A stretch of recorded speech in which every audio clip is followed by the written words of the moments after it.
Good morning student, welcome in Gurukulam Academy Delhi. Today we shall discuss the details of महाजनपद काल in brief. आज हम बात करेंगे महाजनपद काल के बारे में। जी हाँ, अभी तक हमने देखा प्री हिस्टोरिक पीरियड, प्रागैतिहासिक काल की किस तरह से उस काल में लोगों ने रहना सीखा, आग की खोज की, खाने को पकाना सीखा, कुकिंग ऑफ द फूड, और परमानेंट हैबिटेट ये सीखा था।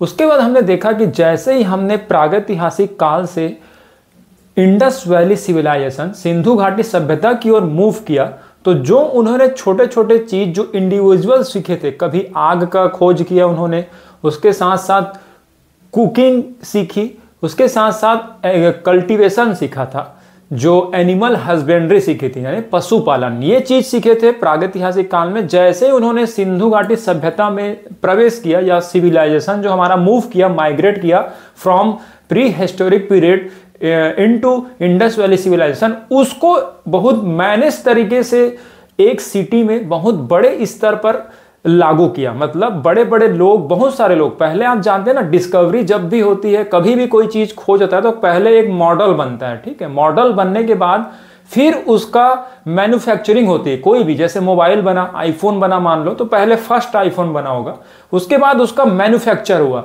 सेम वैसी प्रागैतिहासिक काल, इस चीज को आप हिस्ट्री से भी सीख सकते हैं। कहीं ना कहीं जो हिस्ट्री हमारी है वो साइंस से इंटरलिंक होती है। कैसे? साइंस में एक मॉडल बनता है और मॉडल का फिर मैन्युफैक्चर होता है। कोई भी आप देख लीजिए, सबसे पहले एक मॉडल ही बनेगा।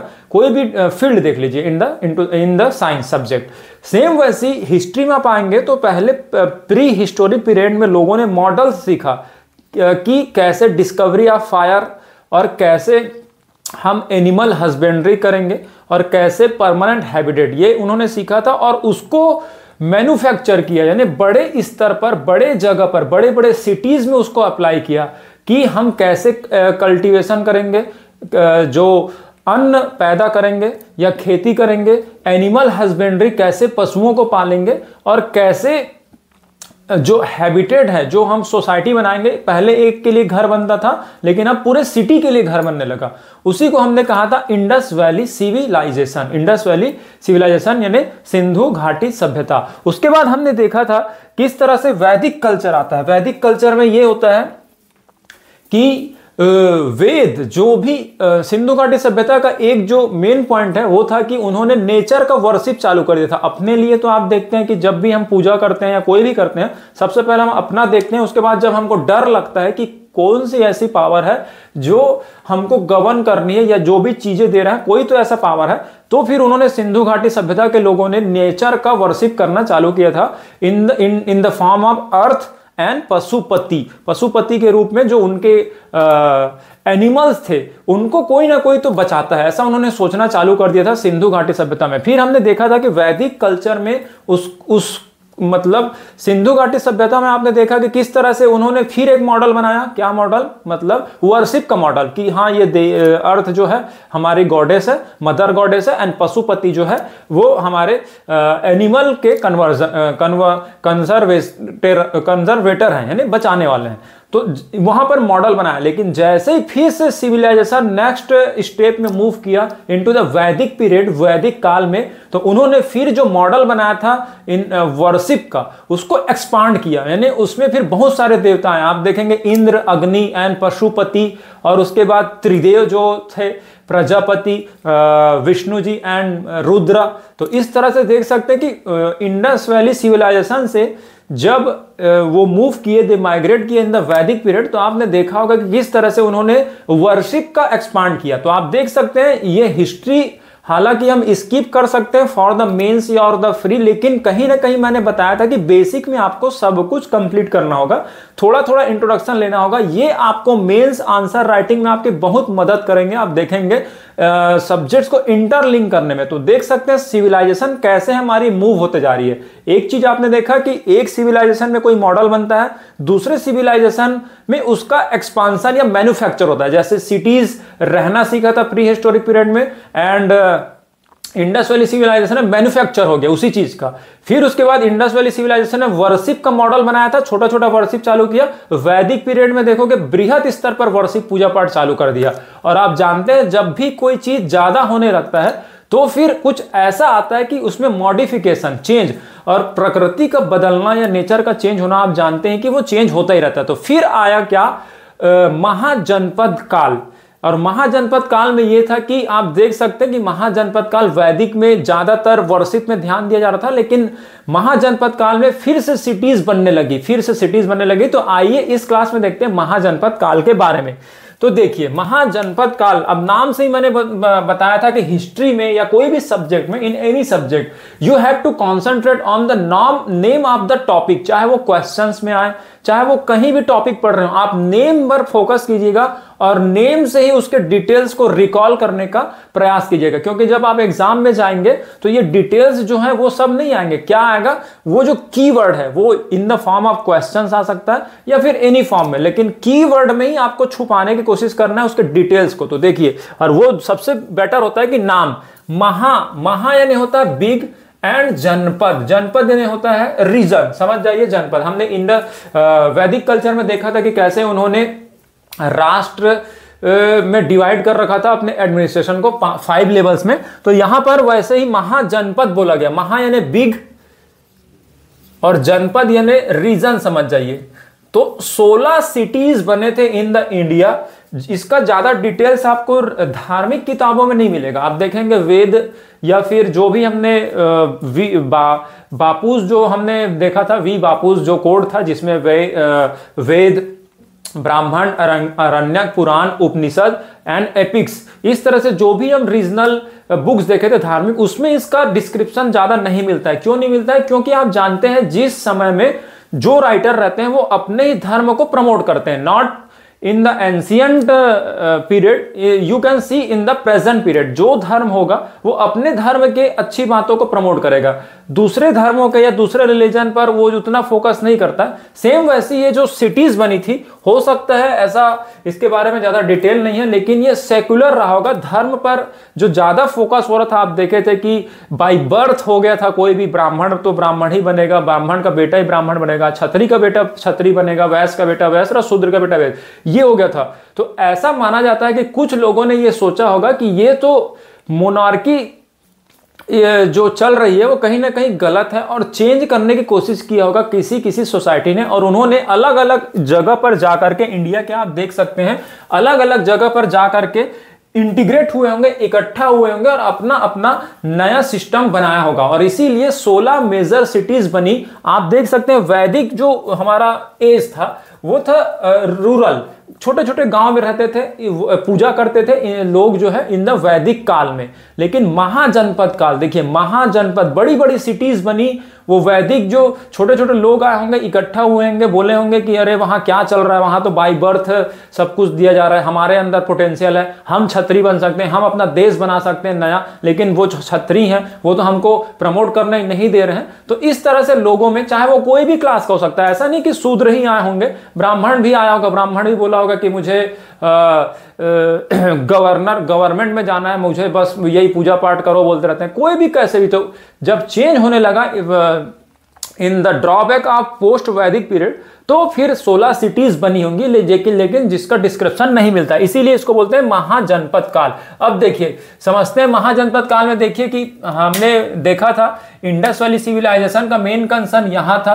प्री वैदिक पीरियड एंड लेटर वैदिक पीरियड देख सकते हैं यहां, और ये इस रीजन पे, इंडिया के इस रीजन में यूपी इस तरह से मूव हुए थे। लेकिन यहां पर जो वैदिक कल्चर था वो भी रूरल फॉर्म में था, मतलब गांव में रहते थे लोग। लेकिन जब ये लोग फिर से स्कैटर हुए, फिर से पूरे इंडिया में फैलने लगे, और जो 16 महाजनपद है वो फॉर्म हुआ। और इसका डिस्क्रिप्शन कहां पे आता है? अंगुत्तर निकाय, ये याद रखिएगा, अंगुत्तर निकाय बुद्धिस्ट लिटरेचर है। ये बुद्ध धर्म जो है उनका एक बुक है अंगुत्तर निकाय, उसमें इन 16 महाजनपद का डिटेल्स आपको मिलेगा, डिस्क्रिप्शन मिलेगा। एंड उसके साथ साथ भगवती सूत्र, जैन लिटरेचर है, ये जैन धर्म की एक किताब है भगवती सूत्र।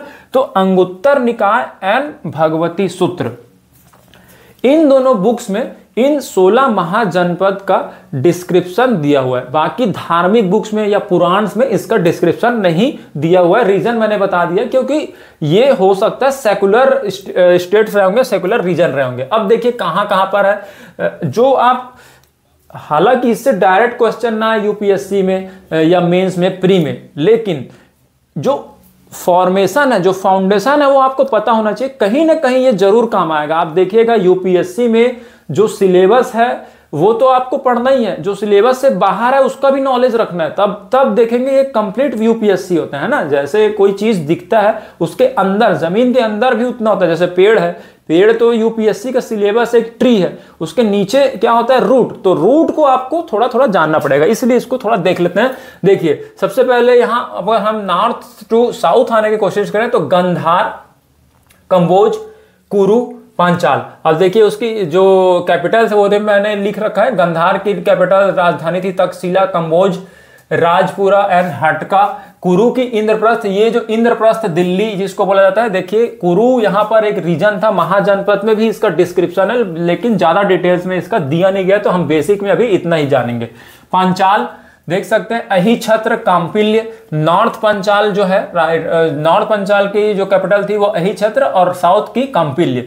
तो ये पंचाल भी आप देखेंगे, पांचाली। जो महाभारत अगर डिटेल में देखेंगे, महाभारत से काफी जो रीजन्स है महाजनपद के वो काफी मिलते जुलते हैं महाभारत, और इसी समय हो सकता है महाभारत जो एपिक्स लिखा गया होगा, हो सकता है, लेकिन ज्यादा डिटेल में नहीं दिया गया। तो पांचाल, पांचाली जिनको बोलते थे द्रौपदी को, इस तरह से। कोसला यहां पर देख सकते हैं, सूरसेन, मथुरा इसकी राजधानी है, कोसला, वत्स, कौसांबी एंड मल, कुशीनारा, पावा। इस तरह से आप देख सकते हैं, चेदी, मत्स्य, अवंती, मगध, अंग, अस्मका, वज्जी। वज्जी देख सकते हैं, वैशाली, बिहार, है ना। तो आप देख सकते हैं जो रीजन था यहाँ पर, जो पोस्ट लेटर वैदिक पीरियड के लोग थे वो पूरा स्कैटर हो गए इनटू द इंडिया। और 16 स्मार्ट सिटीज आप देखे होंगे, अभी हमारे गवर्नमेंट ऑफ इंडिया की प्रोजेक्ट चल रही है स्मार्ट सिटीज की। जो सिटीज है उनका साफ सफाई और उनका इंफ्रास्ट्रक्चर पर ज्यादा फोकस किया और उसको ज्यादा अच्छे से बनाने की कोशिश की है। सेम वैसे यहां पर देख सकते हैं, स्मार्ट सिटीज से इसको कंपेयर कर सकते हैं कि जो वैदिक जो कल्चर था वो बेसिकली विलेज बेस्ड था। विलेज बेस्ड यानी लोग जो है विलेजेस में रहते थे, लेकिन जैसे ही फिर महाजनपद में एंटर किए, बड़ी बड़ी सिटीज बनाने लगे। वो उन्होंने देखा कि अब तो हमने वर्शिप कर लिया है, अब हमको इंफ्रास्ट्रक्चर पर, आर्मी पर एंड हैबिटेट पर काफी फोकस करना चाहिए। तो 16 सिटीज बनी थी। तो इस तरह से ये डिटेल्स आप जो है इसके नेक्स्ट पार्ट में देखते हैं, लेकिन अभी देखते हैं कि किस तरह से 16 सिटीज फॉर्म हुई। एक चीज और, इसके जो स्टेट्स थे वो मोनार्कियल भी थे एंड रिपब्लिकन भी थे। मोनार्कियल में क्या होता है कि राजतंत्र, कुछ स्टेट्स में कुछ जगह पर राजतंत्र चलता था और कुछ जगह पर यहां पर रिपब्लिकन यानी जनतंत्र, लोकतंत्र चलता था। लोकतंत्र में डायरेक्टली तो नहीं बोल सकते, लेकिन इंटरफेयर ज्यादा रहा होगा लोगों का, लोगों के सजेशन को राजा मानता रहा होगा, उसको रिपब्लिकन बोल सकते हैं। एंड मोनार्कियल यानी कि यहां पर राजतंत्र यानी राजा का ही ऑटोक्रेसी रही होगी। तो ऑटोक्रेसी एंड डेमोक्रेसी दोनों कहीं ना कहीं इनडायरेक्टली प्रेजेंट इन द महाजनपद काल। अब हम देखते हैं महाजनपद के कि कौन कौन से महाजनपद मोनार्कियल थे और कौन कौन से रिपब्लिकन थे। तो आपको ये समझ आ गया होगा कॉन्सेप्ट कि किस तरह से वैदिक पीरियड में ज्यादा जो वर्शिप हुआ और बाय बर्थ जो है आपके पोस्ट को डिसाइड कर दिया गया। तो लोगों में फिर इंटीग्रेट हुएंगे, लोग इकट्ठा हुएंगे कि हमको नया कुछ बनाना है, बड़े स्तर पर बनाना है, और उन्होंने कहा होगा कि हम भी नया नया राज्य फॉर्म कर सकते हैं। और उसका ही रिजल्ट था कि नए नए जो सिटीज हैं वो 16 सिटीज बनी। एंड उसके बाद जो है महाजनपद काल इसी को बोला जाता है। हालांकि इसका ज्यादा डिटेल नहीं है, लेकिन फिर भी आपको पता होना चाहिए कि आखिर क्यों ऐसा हुआ होगा। अब देखिए क्विक रिव्यू में हमने क्या क्या पढ़ा है। प्री हिस्टोरिक पीरियड रूरल था, आप देखे होंगे यहां पर तो केवल fire and animal and cultivation, FAC, ये इन्होंने चालू किया था। फायर के बारे में सीखा था, उसके बाद फायर की डिस्कवरी की थी, एनिमल हस्बेंड्री चालू किया था एंड कल्टीवेशन। ठीक है, ये देखा था Indo prehistoric period. Indus valley civilisation में देखिए जो सिटीज थी वो बिग सिटीज यानी आप समझिए सिटी प्लानिंग, इसमें इन्होंने सिटी प्लानिंग सीखा था और वर्शिप थोड़ा सा सीखा था, थोड़ा सा नेचर का। और उसके बाद वैदिक कल्चर आप देखेंगे ये रूरल था, गांव वाला था, गांव वाली सभ्यता थी, ग्रामीण सभ्यता थी वैदिक कल्चर। इसमें इन्होंने वर्शिप का पूरा मैन्युफैक्चर कर दिया था, मतलब देवताओं को मैन्युफैक्चर किया, ठीक है। उसके बाद महाजनपद काल फिर से अर्बन था, क्योंकि जब रूरल होता है तो अर्बन फिर से ये बड़े बड़े सिटीज बनाने चालू किया। और एक चीज और मैं बताना चाहूंगा, जैसे आप देखते हैं अगर कोई विलेज से कोई स्टूडेंट देख रहा है या गांव वाला स्टूडेंट देख रहा है और वो कभी कभी सिटी में आता है पढ़ने के लिए, तो वो ये फील करता होगा कुछ समय तक वो शहर में तो रहता है लेकिन उसको फिर गांव का याद जरूर आता है। तो कुछ समय के लिए वो गांव भी जाते हैं, फिर कुछ समय गांव रहता है, गांव में बोर होने लगते हैं, फिर वो शहर की ओर आता है ना। तो सेम वैसे ही हमारा सिविलाइजेशन भी चलता आ रहा था। सबसे पहले देखिए प्री हिस्टोरिक पीरियड रूरल था, फिर इंडस वैली सिविलाइजेशन अर्बन हो गया, फिर वैदिक कल्चर देखेंगे कि गांव वाली सभ्यता थी, ग्रामीण सभ्यता थी, और महाजनपद का अर्बन थी। मतलब क्या होता है कि लोग जब ज्यादा दिन गांव में रहने लगते हैं तो गांव में बोर हो जाते हैं, तो फिर वो शहर की ओर आते हैं। शहर में, शहर की अपनी अलग खासियत है, फिर ज्यादा जो शहर में रहते हैं वो गांव में चले जाते हैं, मतलब मूव करते रहते हैं, बोर होते रहते हैं। आप हमेशा के लिए गांव की एक अलग खासियत होती है और एक अर्बन लाइफ की जो शहरी जीवन है उसका एक अलग प्लस पॉइंट होता है। दोनों के पास अपने अपने अच्छाइयां हैं और दोनों के पास बुराइयां हैं। इसीलिए आप देखेंगे कि हम जैसे शिफ्ट होते रहते हैं या कोई भी शहर में रहता है वो कभी कभी आप देखेंगे कुछ समय के लिए गांव जाते हैं, फिर गांव से वापस आते हैं। वैसे ही सिविलाइजेशन भी शिफ्ट होता था, रूरल सिविलाइजेशन, फिर अर्बन सिविलाइजेशन, फिर रूरल सिविलाइजेशन, फिर अर्बन सिविलाइजेशन। और ये ऐसा नहीं कि हम 2 दिन के लिए गए फिर आ गए, सालों साल ये चला है, कई 100 साल तक अर्बन सिविलाइजेशन चलता था और रूरल चलता था। तो ये याद रखिएगा, ये सब मेंस में आपके काम आएंगे कहीं भी किसी भी पॉइंट में, क्योंकि यूपीएससी के मेंस का क्वेश्चन का जो एरिया है वो बहुत ब्रॉड है, तो कोई भी चीज वहां पर आपको काफी काम आएंगे, ठीक है। तो आप देख सकते हैं कि सिविलाइजेशन जो है मूव होते रहते थे, शिफ्ट होते थे, rural to urban, urban to rural, rural to urban. जैसे हम मूव करते हैं, शहर में रहेंगे कुछ देर, फिर उसके बाद पॉल्यूशन एंड फिर भाग दौड़ की जिंदगी से हमको जाना पड़ता है गांव में, फिर गांव से हम कुछ समय गांव में इतना शांति रहती है कि आप देखेंगे 6 बजे के बाद लोग सो जाते हैं, फिर बोर होने लगते हैं। मतलब जो नए स्टूडेंट है या जो नए स्टूडेंट दिल्ली में रहने के बाद वापस जाते हैं वो फिर वापस आते हैं अर्बनाइजेशन, अर्बन की ओर या फिर सिटीज की ओर। सेम वैसे सिविलाइजेशन भी था, जब ज्यादा लोग एक साथ रहने लगे होंगे तो लोगों को लगा होगा कि हमको गांव वाली सभ्यता बनानी चाहिए, छोटे जगह में रहना चालू किए, फिर बहुत सालों तक ऐसा ही चला होगा, तो फिर उनके मन में आया चेंज करना चाहिए, तो फिर बड़ा। इस तरह से आप देखेंगे सिविलाइजेशन में शिफ्ट होते रही। अब हम देखते हैं कि इनकी जो कौन कौन से को हम मोनार्कियल बोल सकते हैं, कौन कौन से रिपब्लिकन महाजनपद बोल सकते हैं, उनकी राजधानी देख लेते हैं। और एक चीज आप देखिए ज्योग्राफिकल एरिया से कि अब देखिए जो इंडिया है, यहां साउथ में नर्मदा रिवर के पास अस्मका जो पोर्टली जिसकी कैपिटल है, अस्मक जो जनपद है वो पहुंच गए, और इधर राइट साइड में और लेफ्ट साइड में आप देखेंगे कि जो ज्यादातर महाजनपद है वो यूपी एंड बिहार इसके आसपास डेवलप हुआ है। क्यों? क्योंकि ज्यादा दूर ट्रेवल नहीं कर सकते थे उस समय। आप देखेंगे कि बहुत सारे जो हिल्स थे, रिवर्स थी, उसको क्रॉस नहीं करना था। तो आप देख सकते हैं इस एरिया में जो नॉर्दर्न प्लेन एरिया है, मैदानी भाग है उत्तर भारत का, वहीं पर डेवलप हुआ है। और बहुत कम देखिए आप साउथ में एक या दो, एक तो मिडिल इंडिया में और ये साउथ इंडिया में एक अस्मक। क्यों? इसका रीजन भी आप देख सकते हैं, खुद से जज कर सकते हैं। यही होता है, क्वेश्चंस अगर कोई आ रहा है तो आप खुद से फील करके आपको बताना पड़ेगा, लेकिन थोड़ा थोड़ा आपको पढ़ना पड़ेगा। तो इससे मुझे लगता है कि समझ आ गया कि इस तरह से डेवलप हुए हैं 16 जो महाजनपद है। अब हम देखते हैं कि कौन कौन से मोनार्कियल में हम रख सकते हैं and which mahajanapada can be put in the republican mahajanapada. Now you can see the 16 Mahajanpadas can be divided into 2 states. The first one was the monarchical states and the second one was Republican state. जो 16 महाजनपद है उसको हम 2 भाग में divide कर सकते थे basically. Monarchy यानी क्या होता है कि राजतंत्र यानी यहाँ पर राजा का ज्यादा प्रभुत्व था, राजा का ऑर्डर्स यहाँ पर ज्यादा फॉलो होता था। रिपब्लिकन यानी ये बोल सकते हैं कि किंग तो था उस समय, ऐसा नहीं बोल सकते कि डेमोक्रेसी थी, लेकिन किंग के साथ साथ जो वहां के पीपुल थे इनका सजेशन भी लिया जाता था रिपब्लिकन स्टेट में। तो आप देख सकते हैं जो 16 जो महाजनपद रीजन थे उसको हम डिवाइड कर सकते हैं। सबसे पहले देखिएगा मगध। ये समझ जाइए कि न्यू दिल्ली जैसे आज के डेट में सिटी है, बहुत फेमस है, कैपिटल ऑफ द इंडिया। तो पूरे जो हमारा आगे एम्पायर जो पढ़ेंगे, डायनेस्टीज पढ़ेंगे, उसका ये बहुत फेमस रीजन था मगध, ठीक है। तो ये याद रखिएगा, इसकी जो कैपिटल थी राजगिरी, अंग, चंपा, काशी, वाराणसी, कोशला, श्रावस्ती, वत्स, कौशाम्बी, चेदी, शक्तिमती, सूरसेन, मथुरा। ये देखिए ये वही मथुरा है कृष्ण जी वाला जहां पर कृष्ण जी का जन्म हुआ है यह बोला जाता है। तो आप देख सकते हैं जो साइट्स है वो कहीं ना कहीं महाभारत से रिलेटेड होते हैं। अंग प्रदेश आप देखे होंगे, कर्ण, अंगराज कर्ण की स्टोरी जानते होंगे, उनको अंग प्रदेश दिया गया था, तो ये कहीं ना कहीं अंग है। एंड शूरसेन आप देखे होंगे मथुरा, यहाँ पर कृष्ण जी का वर्णन आता है कि इनका जन्म हुआ होगा। मत्स्य नरेश आपने देखा होगा कि एक मत्स्य नरेश भी थे इन द महाभारत, तो आप रिलेट कर सकते होंगे। ऐसा आपको कोई बुक में मिलेगा नहीं, लेकिन अब गांधार, यहाँ की गांधारी थी, आपने देखा होगा। अगर थोड़ा बहुत महाभारत एपिक से रिलेटेड है तो गांधार से आई थी। जो शकुनी मामा थे वो भी यहीं के थे, मत्स्य नरेश गांधार। तक्षशिला इसका जो कैपिटल है, ये this is depicted in the book में ऐसा बताया गया, लेकिन आप कर सकते हैं, ऐसा रिलेट नहीं किया गया। कुरु, कौरव की जो राजधानी थी कुरु ये बोला जाता है, लेकिन ये एक प्रकार में महाजनपद था। इंद्रप्रस्थ जिसकी राजधानी जो दिल्ली को बोला जाता है।